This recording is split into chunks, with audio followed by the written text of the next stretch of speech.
Hey, good morning guys. Welcome back to the Zhejiang Tongli Heavy Machine channel. My name is Richard. So in this video, I'm going to introduce about this tube-based friction drive rotary kiln. So one thing special about this rotary kiln is this one is driven by. So one thing special about this rotary kiln is that it is driven by the friction force between the tire and also the supporting rollers. Because usually the incineration kiln is driven by girth gears, but this one it is driven by the supporting rollers. So as for the structure, you can see this is the rotating barrel, and then on the bottom that is the supporting base. And then on the other side, you can see we have the motors with the reducers and the fluid coupling that is connected to the shaft of the supporting roller.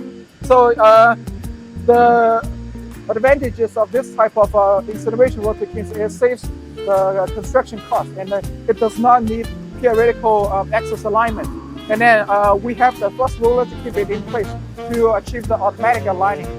And then another feature of this one is this one does not have girth gear, and then this one does not have pinion. Therefore, the installation period is shortened. And also, when it comes to maintenance, this one, all the parts are visible, and therefore the maintenance will be carried out very fast and easy and smooth. And then another thing that features about this one, this kind of transmission method is only applicable for light duty rotary kilns. For example, if this one is a cement rotary kiln, 6 meters long, then we cannot adopt the friction drive. And then this one is a tube base, which means there's two pairs because it is very short.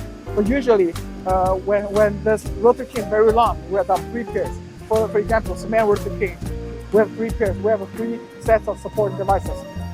So yeah, thank you guys. Basically, this is our tube-based friction drive rotary kiln. So thank you guys.